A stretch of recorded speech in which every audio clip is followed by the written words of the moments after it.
Sud Radio, au cœur de la mêlée, François Trio. 20h45 sur l'antenne de Sud Radio, au cœur de la mêlée, bien sûr, pour parler de rugby, de tous les rugby, et surtout entre passionnés. Vous pouvez nous appeler au 0826 300 300. Et on est heureux d'accueillir Jérôme Daré depuis l'autre bout du monde, à Los Angeles. On imagine avec le sourire et peut-être un peu la gueule de bois. Jérôme, salut. Bonsoir, vous allez bien, merci pour l'accueil. La gueule de bois pas trop parce qu'on s'est couché tôt quand même. Même pour le staff, on était bien rincé. Ouais. Les joueurs ont bien profité, je pense. Et puis là, on est en workshop là pour travailler sur le futur du rugby à 7. Ah ouais, maintenant vous tout à l'anglaise. C'est pas un atelier de travail, c'est un workshop, quoi. Un workshop, ouais, voilà. Voilà. On fait des ateliers de travail pour réfléchir à l'évolution de ce sport et puis bien préparer à Paris 2024, bien sûr. Et puis Los Angeles 2028 maintenant, puisque les yeux sont braqués dans 4 ans déjà. Ouais, Yoann Huget est là, Philippe Spanghero également, vous aussi au 0826 300 300. Jérôme, c'est un aboutissement quand même. Vous couriez après cette première victoire depuis 2005. On en a parlé avec Vincent Clerc qui était là en ouverture d'émission avec nous. On imagine que ça peut être le début, le déclic finalement. On cherchait l'or. Alors, oui, on espère. On cherchait l'or pour envoyer un bon signal à tous nos adversaires. Je crois que c'est quelque chose de fait là. C'était très important sur l'année olympique d'arriver à atteindre cet objectif-là. Maintenant, c'est un pic, c'est juste une étape. On a besoin de consolider ça. Le plus dur reste à venir, je crois. Quand on a réussi à gagner une fois, il faut rééditer, il faut amener de la consistance. Et ça va être un gros chantier maintenant, puisqu'on n'a pas l'habitude de ça non plus. Donc, il va falloir assumer tout ça. Et je crois qu'on s'est bien préparé quand même depuis quelques années maintenant, avec une belle montée en puissance de l'équipe de France à 7. Et puis voilà, une réponse favorable du staff, des joueurs pour continuer à grandir, à progresser. Et puis surtout à garder beaucoup d'humilité, parce que le rugby à 7, il vous rattrape toujours. Voilà, c'est le roller coaster, comme on dit tout le temps, et je crois que le tournoi de Los Angeles a bien montré. Ça, c'est votre côté surfeur, Jérôme. Yoann Huget pour Jérôme Daré. Bonjour Jérôme, bonsoir. Félicitations déjà, parce que vous nous avez donné beaucoup de plaisir sur les 2 dernières semaines et sur les 2 tournois. On a cru sur le premier à Las Vegas et on a bien fait d'y croire sur Los Angeles. Mais j'ai juste une question, ça n'entache à rien à ce que vous avez gagné, mais qu'est-ce qui s'est passé avec les équipes comme la Nouvelle-Zélande qui perd contre l'Irlande, ou les Fidji, ces équipes majeures qui étaient là et qu'on sent vraiment à la peine ces dernières sorties? Le niveau, il est très très homogène et très relevé. Déjà l'année dernière, il y avait pas mal de signaux qui étaient envoyés par les nations qui veulent glaner des médailles olympiques. Je pense à l'Espagne, l'Uruguay, le Japon qui n'est plus là, ou le Kenya qui s'est qualifié au détriment de l'Afrique du Sud sur les qualifications de territoire. Voilà, c'est un sport qui est voilà, comme très très exigeant et très incroyable en ce sens. Tout le monde peut gagner contre tout le monde. Le moins bien classé peut battre le meilleur classé. Le résultat n'est pas forcément la conséquence du travail fourni à l'instant T. Tout le monde travaille dur. Voilà, c'est une discipline olympique maintenant. Et je crois que tout va se transformer encore, tout va aller très vite. Et il faut s'habituer à ça. Au rugby, de la dramaturgie, il y a une nouvelle compétition, un nouveau format qui s'est créé cette année et qui engendre encore plus ces effets-là. Donc je crois que c'est de bon augure quand on voit le dernier carré à LA, un carré européen, c'est unique, c'est jamais arrivé. Donc c'est incroyable, mais tant mieux, ça amène une nouveauté aussi, un peu plus de piment dans notre rugby, dans le paysage du rugby mondial, on va dire, et puis ça ouvre les portes à des nations qui espèrent un jour grandir et accéder à ce niveau-là. Bon, je pense à Hong Kong, je viens d'évoquer le Kenya, mais ça peut être aussi l'Allemagne qui a une équipe professionnelle. Il y a des équipes comme ça qui sont en train de grandir partout dans le monde, garçons-filles. Donc c'est assez unique, assez incroyable. L'Irlande, c'était il y a 2 ans, ils étaient dans la 2e division aussi, me semble bien, non? Il y a un peu plus que ça, l'Irlande, il y a 4 ans maintenant, mais quand ils étaient dans la 2e division, ils avaient été invités, parce qu'il y avait des équipes invitées à l'époque, ils avaient réussi quand même à faire un podium.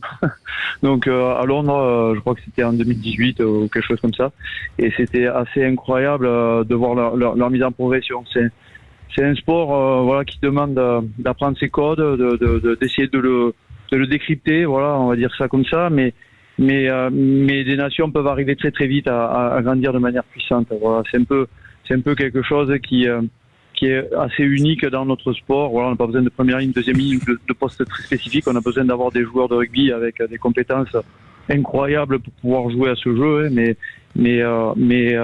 ça permet à tout le monde de pouvoir exister à un moment donné. J'avais juste une dernière question. Après, je vous lâche. Je voulais donner la parole à Philippe et Johan fait non, c'est à parce moi. Que si j'ai vu que vous étiez sur l'appli. Voilà, c'est une lutte. Non, mais j'ai vu que vous étiez levé à 6h du matin pour la finale, c'est ça? Pas pour la finale. Non, pour le samedi. Pour le samedi. Non, pour le samedi, on avait 3 matchs sur la journée du samedi et on jouait les deux matchs de poule qui nous restaient à jouer, plus le quart de finale. Et t'as réussi à réveiller Antoine à 6h du matin? Ouais, il est carré. non, il respecte les horaires, il est top. Ah, d'accord. Bon, il y a l'effet contagion.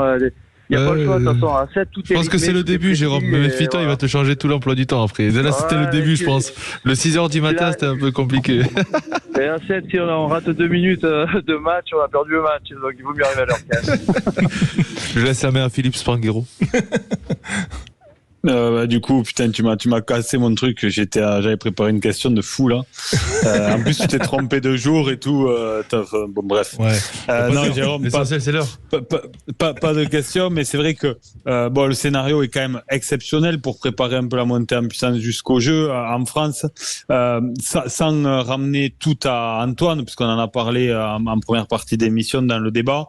On parlait de ce qui nous semblait être une vraie plus-value psychologique sur les joueurs qu'on sent plus désinhibés, plus en confiance. Est-ce que tu arrives à le mesurer, toi, déjà, ça, l'apport d'Antoine dans ce vestiaire, malgré l'humilité qu'il a, puisqu'il est nouveau et c'est celui qui découvre le plus ce sport, mais est-ce que tu arrives à mesurer vraiment cet impact psychologique auprès des autres? Non, mais Antoine est un joueur d'exception, je vais pas le dire, tout le monde le connaît, tout le monde sait qui il est. Il impacte forcément l'équipe de manière très positive. Il impacte aussi les adversaires et les arbitres. Donc c'est tout bénef. Et quelque part aussi, il vous impacte à vous aussi les médias, puisque vous avez mis en lumière cette discipline grâce à son arrivée aussi. Non, pas nous, Jérôme. On a toujours parlé du Cévennes, nous. Quand je dis les médias, c'est au sens large, mais c'est génial. Attention. Mais c'est génial. Mais c'est génial. Ce que je veux dire par là, c'est une belle opportunité avec tout ce que ça va amener aussi dans la mise en progression de l'équipe. C'est nouveau tout ça pour nous. Donc ça, c'est génial. Et franchement, Antoine amène vraiment un peu ce lien qui nous manquait peut-être un petit peu. Je ne sais pas exactement le définir encore, mais il y avait de la puissance dans cette équipe. Il y avait des choses. On avait fait de belles performances l'année dernière avec 6 demi-finales, 4 médailles. On n'avait pas trouvé l'or, mais là, franchement, ça amène une petite chose de plus. Voilà. Et cette petite chose de plus, j'espère qu'elle va nous servir durablement surtout. Voilà, ouais. C'est ça qu'il faut qu'on arrive à réitérer derrière et on va être très vigilant parce que le plus dur reste à venir, je pense. Le 0826 300 300, il y a bien sûr des appels. Fabrice Doloran Sainte-Marie est avec nous. Bonsoir Fabrice, peut-être un mot pour Jérôme Daré, le sélectionneur de l'équipe de France à 7. Oui, bonsoir. Bonsoir. Bonsoir. Un grand coup de chapeau déjà, pour ça redonne un peu de ça nous remet un peu de baume au cœur. Voilà, un petit peu de baume au cœur et je vais pas dire que on va pas dire que c'était attendu, c'était espéré quoi. On va dire quoi, c'était espéré. Nous en avons rêvé, ils l'ont fait. Donc chapeau, voilà. Est-ce que vous pensez Fabrice qu'il y a un effet Dupont? Est-ce que vous attendiez par exemple à voir Dupont à ce niveau si jamais vous avez pu regarder les matchs malgré le décalage horaire? Au départ, je vais être fort. Hein, au départ, on le connaît. Hein, on sait le magicien que c'est, mais j'avoue qu'au début j'étais un peu inquiet, quoi. J'étais un peu inquiet en me disant mais c'est autre chose quand même. Est-ce qu'il va être fait pour? Et puis bon, j'ai été vite rassuré, quoi. Alors l'effet Dupont, c'est très amusant parce que c'est justement la réflexion que je me faisais. Clairement. Pour moi, oui, il y a eu un effet Dupont par sa stature aussi, et par sa culture de la gagne. Il y a une culture de la gagne en lui. Hein. Il est jeune, mais il a déjà quand même quelques titres. Et je crois que ça c'est important. Il a manqué aux caisses de France, par contre. Hein. Oui, ça c'est clair, quoi. Ça c'est sûr. Tiens, pas beaucoup au Stade Toulousain. Ouais. On y arrive malgré tout sans lui, mais le caisse de France n'a pas trouvé l'équation, par contre. Ouais, c'est la faute de Jérôme Daré. Voilà, il a été trop séduisant avec Antoine et. Non, ouais, mais juste pardon, si je peux me permettre, au moins on peut clôturer le débat. On peut clôturer le débat sur la nécessité d'amener Antoine Dupont à 7, qui bascule, qu'on accepte qu'il bascule. Je crois que là, définitivement, on peut clôturer ce débat-là. Jérôme, toi qui es à Los Angeles, voilà, j'ai quand même une petite surprise pour toi. On a une surprise pour toi. C'est Thierry Janezek qui est avec nous quand même. C'est voilà, c'est la figure emblématique. Ouais, Thierry, le zèbre depuis le train. Voilà, il est dans un train, Thierry. C'est pour ça que c'est difficile. Est-ce que tu nous entends? Et il y a Jérôme au bout du fil. Je vous entends. Oui, je vous entends. Félicitations. Je suis vraiment très content. Et j'étais très touché par cette belle performance. C'était mérité. Ça conclut un travail de longue haleine qui a été mené par Jérôme Daré conjointement avec Christophe Rey, qui ont fait un super boulot pour amener le rugby à ce niveau-là. C'était pas facile, hein, parce que je vous garantis qu'avec les clubs professionnels, pour pouvoir avoir les joueurs, c'est très compliqué. Et par rapport à Toulon, je pense qu'on peut dire un grand merci au Stade Toulousain d'avoir laissé Dupont à l'équipe de France. Voilà. Bon, Thierry, tu as été l'entraîneur pendant de longues années de cette équipe. On va dire tu es celui qui a creusé le sillon du 7 en France. Qu'est-ce qu'elle représente, cette victoire à Los Angeles dans la nuit dernière? Une belle nuit blanche déjà. Parce qu'en tant qu'ancien entraîneur, premier supporter, tout ce qu'on voudra, j'ai pas eu besoin de mettre le réveil. Je me suis réveillé juste 5 minutes avant le coup d'envoi de cette grande finale, et cette victoire. Il y a quasiment 20 ans qu'on attend que la France gagne. Je suis très heureux que ce se concrétise là sous l'ère de Jérôme Daré, qui fait un boulot magnifique. Mais quand même, derrière lui, il y a une très très grosse équipe. Quand je pense à son staff, avec Christophe Rey qui se démène très très bien. C'est quand même l'artisan de ce qui arrive maintenant, quoi. Les relations avec les clubs, mettre les joueurs à disposition, c'est pas facile, parce que quand on demande au commun du mortel de donner des noms de joueurs de l'équipe de France de rugby à 7, il y a beaucoup de joueurs qui sont inconnus, quoi, je dirais. Et avec ça, faire une équipe de ce niveau-là, c'était vraiment un énorme pari qui a été réussi. Et maintenant, ces joueurs, maintenant que tout le monde connaît, ça donne un énorme élan à ce sport qui avait besoin d'une performance comme ça, là, depuis quasiment 19 ans, quoi. Ouais. Et maintenant, Jérôme Daré, t'as la pression. Vous avez la pression.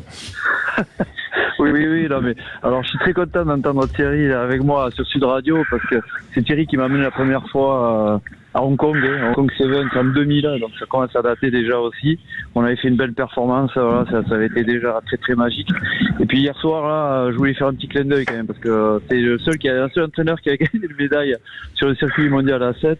Voilà, hier soir, c'est la première personne que j'ai appelée, après ma femme bien sûr, mais c'est la première personne que j'ai appelée sur son lit. Mais je voulais faire un clin d'œil à tout le staff, parce que Thierry est toujours présent, il fait partie de l'héritage.